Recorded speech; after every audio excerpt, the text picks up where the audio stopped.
தமிழொலி சொந்தங்களுக்கு வணக்கம். தமிழொலியின் இன்றைய காலை நேர தலைப்பு செய்திகள். கிழக்கு பல்கலைக்கழகத்தில் மாணவர்கள் முள்ளிவாய்க்கால் நினைவேந்தலை செய்து கொண்டிருந்த போது போலீசார் அங்கு வந்து அடாவடி செய்திருந்த விடயம் யாவரும் அறிந்ததே. ஏற்றப்பட தீபங்களை காலால் மிதித்து துண்டு பிரசுரங்களை கிழித்தறிந்து மாணவர்களை மிரட்டி பல காரியங்களை போலீசார் அங்கு அரங்கேற்றியிருந்தார்கள். இலங்கையின் பல பாகங்களில் நடைபெறுகின்ற முள்ளிவாய்க்கால் நிகழ்வுகள் போலீசாரால் குழப்பப்படாத நிலையில் மட்டக்களப்பில் மாத்திரம் எதற்காக குழப்புகின்றீர்கள் என்று மாணவர்கள் போலீசாரிடம் கேள்வி எழுப்பியிருந்தார்கள். பல்கலைக்கழக நிகழ்வுகளை குழப்பும்படி உங்கள் ராஜாங்க அமைச்சர் ஒருவர் எங்களுக்கு கடுமையான அழுத்தம் வழங்குகின்றார் என்று ரகசியமாக கூறினாராம் ஒரு தமிழ் போலீசார். மட்டக்களப்பு மக்கள் தனது கட்டுப்பாட்டுக்குள் பிரதேசவாத சிந்தனையுடன் தான் இருக்கிறார்கள் என்பதை எஜமானர்களுக்கு நிரூபிப்பதற்கு தானாம் இந்த நடவடிக்கை என்று தமக்குள் பேசிக் கொள்கின்றார்கள் என்றும் கிழக்கு பல்கலைக்கழக மாணவர்கள் தெரிவித்துள்ளனர்.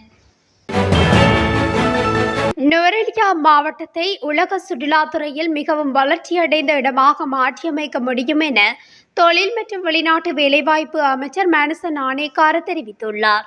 நுவரெலியாவில் நேற்று ஆரம்பிக்கப்பட்ட நாடளாவிய ரீதியிலான ஜேக்கபுவ ஸ்ரீலங்கா மக்கள் நடமாடும் சேவையின் 14வது கட்ட நிகழ்வில் கருத்துரைக்கும் போதே அவர் மேற்கண்டவாறு குறிப்பிட்டுள்ளார். பெருந்தோட்ட தொழிலாளர்களின் சம்பளம் 1700 ரூபாயினை ஜனாதிபதி அறிவித்த மறுநாளே சிலர் எமக்கு எதிராக வழக்கு தொடுப்போம் எனவும் இதனை நடைமுறைப்படுத்த இடமளிக்க மாட்டோம் எனவும் தெரிவித்தனர். நுவரெலியாவின் தொழில்நுட்பத்தை முன்னேற்றி விவசாய தொழிலில் முன்னேற்றமிக்க பிரதேசமாக மாற்றி நாட்டை முன்னோக்கி கொண்டு செல்ல முடியும். மேலும் நுவரெலியா மாவட்டத்தை சுற்றுலாத்துறையில் மிகவும் வளர்ச்சியடைந்த இடமாகவும் உலகின் கவர்ச்சிகரமான இடமாகவும் மாற்றியமைக்க முடியும் எனவும் சுட்டிக்காட்டியுள்ளார். முன்னாள் ராஜாங்க அமைச்சர் டயானா கமகே தனது கடவுச்சீட்டை குடிவரவு மற்றும் குடியகல்வு திணைக்கள அதிகாரிகளிடம் கையளித்துள்ளார். நீதிமன்றம் வழங்கிய உத்தரவிற்கமைய அவர் தனது கடவுச்சீட்டை நேற்று அதிகாரிகளிடம் ஒப்படைத்துள்ளார். முன்னதாக முன்னாள் ராஜாங்க அமைச்சர் டயானா கமகேவின் பதவியை நீக்குமாறு உயர் நீதிமன்றம் உத்தரவிட்டிருந்தது. இதன்போது டயானா கமகே இலங்கையின் குடியுரிமை பெற்றவர் அல்ல எனவும் அவர் நாடாளுமன்ற உறுப்பினர் பதவியை வகிக்க சட்டபூர்வமாக தகுதியற்றவர் எனவும் உயர் நீதிமன்றத்தின் 3 நீதியரசர்களை கொண்ட அமர்வு தீர்ப்பளித்தது. இதற்கமைய அவர் நாடாளுமன்ற உறுப்பினர் பதவியை வகிக்க தடை விதித்து நீதிமன்றம் உத்தரவு பிறப்பித்தது. இதனையடுத்து கொழும்பு பிரதான நீதவான் நீதிமன்றில் டயானா கமகேவுக்கு வெளிநாடு செல்வதற்கு தடை விதித்து கடந்த மே மாதம் 9ஆம் தேதி உத்தரவிடப்பட்டது. இந்த நிலையில் நேற்று அவர் தமது கடவுச்சீட்டை குடிவரவு மற்றும் குடியகல்வு திணைக்கள அதிகாரிகளிடம் கையளித்துள்ளமை குறிப்பிடத்தக்கது. நாட்டில் எதிர்வரும் 2 மாதங்களில் மின்சார கட்டணத்தை குறைக்க திட்டமிடப்பட்டுள்ளதாக பிரதமர் தினேஷ் குணவர்தன தெரிவித்துள்ளார். கொலன்னாவ பிரதேச செயலகத்தில் நேற்று இடம்பெற்ற கலந்துரையாடலில் அவர் இதனை குறிப்பிட்டுள்ளார். இது தொடர்பில் பிரதமர் மேலும் கருத்து தெரிவிக்கையில், மின் கட்டணத்தை குறைக்க வேண்டும். இது தொடர்பில் அரசாங்கத்துக்குள் நாங்கள் பேசி வருகிறோம். இந்த மின் கட்டண குறைப்பை அடுத்த 2 மாதங்களில் நடைமுறைக்கு கொண்டு வர முடியும். உமாஓயா மின் உற்பத்தி நிலையம் மின்சாரத்தை உற்பத்தி செய்வதால் மின்சார கட்டணத்தை குறைக்க முடியும். அதற்கமைய மின்சார கட்டணத்தை குறைப்பது தொடர்பான கலந்துரையாடல் ஆரம்பிக்கப்பட்டுள்ளதாக பிரதமர் குறிப்பிட்டுள்ளார். 2 தனியார் பேருந்துகள் நேருக்கு நேர் மோதி விபத்து ஏற்பட்டுள்ளதாக தெரிவிக்கப்படுகின்றன. கேகாலை அவிசாவளை வீதியில் நேற்று மாலை 4 மணியளவில் இந்த விபத்து இடம்பெற்றுள்ளது. இந்த விபத்தில் 26 பேர் காயமடைந்துள்ளதாகவும் அவர்களில் 2 நிலைமை கவலைக்கிடமாக இருப்பதாகவும் வைத்தியசாலை வட்டாரங்கள் தெரிவிக்கின்றன. தேர்தல் காலத்தில் மதுபான அனுமதி பத்திரம் வழங்கியவர்களுக்கு எதிராக இந்த வருட இறுதிக்குள் கடும் நடவடிக்கை எடுக்கப்படும் என எதிர்க்கட்சித் தலைவர் சஜித் பிரேமதாச தெரிவித்தார். ஆட்சிக்கு வந்தவுடன் அந்த உரிமங்கள் ரத்து செய்யப்படும் என்று அவர் தெரிவித்தார்.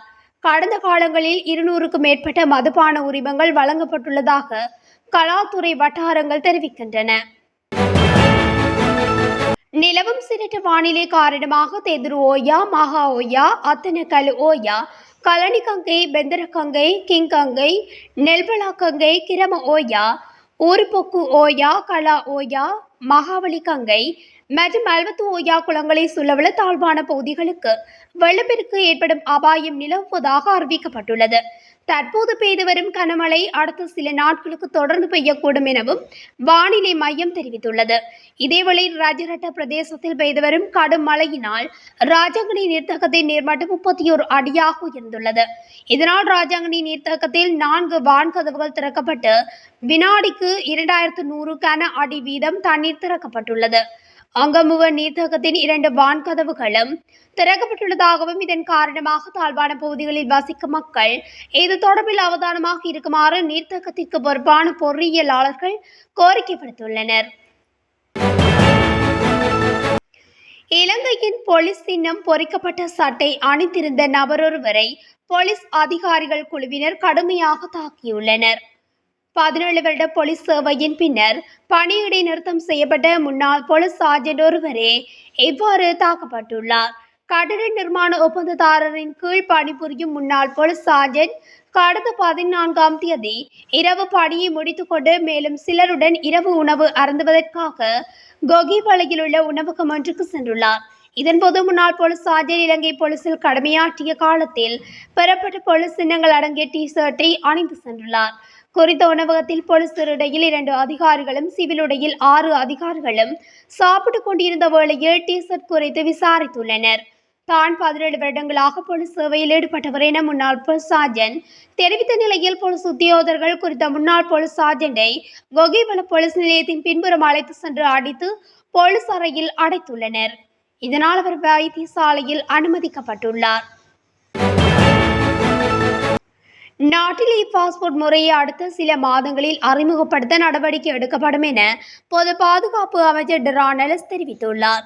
கொழும்பில் இடம்பெற்ற நிகழ்வொன்றில் கலந்து கொண்டு உரையாற்றிய அமைச்சர் இதனை தெரிவித்துள்ளார். அத்தோடு பாதாள உலகம் மற்றும் குற்ற செயல்களை தடுப்பதற்கு சாத்தியமான அனைத்து நடவடிக்கைகளும் எடுக்கப்படும் எனவும் பொது பாதுகாப்பு அமைச்சர் டிரானலஸ் தெரிவித்துள்ளார். எத்துக்கள பிரதான பஸ் தரிப்பிடத்திற்கு அருகில் இடம்பெற்ற விபத்தில் பெண்ணொருவர் உயிரிழந்துள்ளதாக எத்துக்கள போலீசார் தெரிவித்தனர். விபத்தில் எத்துக்கள பிரதேசத்தைச் சேர்ந்த 67 வயது பெண்ணொருவரே இவ்வாறு உயிரிழந்துள்ளார். கம்பளையில் இருந்து உளப்பணி நோக்கி பயணித்த பஸ் ஒன்று எத்துக்கள பிரதான பஸ் தரிப்பிடத்திற்கு அருகில் பயணித்துக் கொண்டிருந்த பெண் மீது மோதியுள்ளது.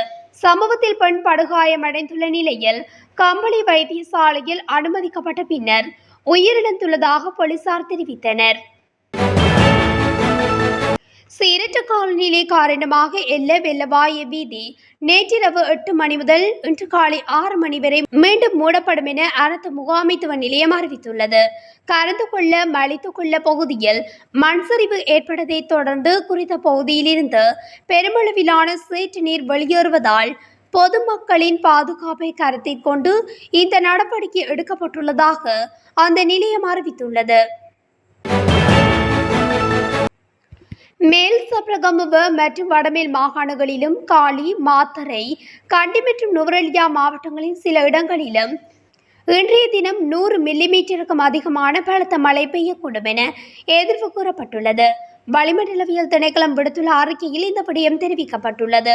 அத்துடன் இலங்கையின் தென்மேற்கு கடற்பரப்பில் எதிர்வரும் சில நாட்களுக்கு பலத்த காற்று வீசக்கூடும் என அந்த திணைக்களம் எதிர்வு கூறியுள்ளது. இதன் காரணமாக கடற்தொழிலாளர்கள் கடலுக்கு செல்ல வேண்டாம் என அறிவுறுத்தப்பட்டுள்ளனர். பொதுஜன பெரமுன கட்சியின் தேர்தல் பிரச்சாரத்தை மீண்டும் அனுராதபுரம் மாவட்டத்தின் கலாவிபக் தொகுதியில் ஆரம்பிக்க திட்டமிடப்பட்டுள்ளதாக தெரிய வந்துள்ளது. எதிர்வரும் 26ஆம் தேதி பொதுக்கூட்டம் நடத்தப்பட்டு பிரசாரம் மேற்கொள்ளப்படும் என கட்சி தகவல்கள் தெரிவிக்கின்றன. இதற்கு முன் பல சந்தர்ப்பங்களில் இதுபோன்ற பிரச்சாரங்கள் வெவ்வேறு வழிகளில் முன்னெடுக்கப்பட்டன. குறிப்பாக ராஜபக்சவின் கோட்டையான தங்காலையில் தொடங்கிய பிரசாரம் இடைநடுவில் முடங்கியுள்ளதாக உலக தகவல் வட்டாரங்கள் தெரிவித்துள்ளது. இந்நிலையில் கடந்த வாரம் தேர்தல் பிரசார அலுவலகம் திறக்கப்பட்டது. இதன் மூலம் பிரசார கூட்டங்களை நடத்த முயற்சிகள் மேற்கொள்ளப்பட்டு வருவதாக தெரிவிக்கப்படுகிறது. நாடளாவிய ரீதியில் நேற்று மேற்கொள்ளப்பட்ட விசேட சுற்றி வளைப்பின் போது 12 பெண்கள் உட்பட 671 பேர் கைது செய்யப்பட்டுள்ளதாக போலீசார் தெரிவித்தனர். இதன்போது நச்சுத்தன்மை மிக்க போதைப் பொருட்களும் பறிமுதல் செய்யப்பட்டதாக போலீசார் கூறியுள்ளனர். கைது செய்யப்பட்ட சந்தேக நபர்களில் 30 பேர் மேலதிக விசாரணைகளுக்காக போலீஸ் தடுப்பு காவலில் வைக்கப்பட்டுள்ளதாக போலீசார் தெரிவித்தனர். போதைப் பொருட்களுக்கு அடிமையாகியுள்ள 10 பேரை புனர்வாழ்வு நிலையத்திற்கு அனுப்பி வைக்க நடவடிக்கை எடுக்கப்பட்டுள்ளதாக போலீசார் தெரிவித்தனர். இத்துடன் தமிழொலியின் இன்றைய காலை நேர தலைப்பு செய்திகள் நிறைவடைகின்றன. தொடர்ந்தும் செய்திகளை அறிந்து கொள்ள தமிழொலி ஊடகத்துடன் இணைந்திருங்கள். நன்றி.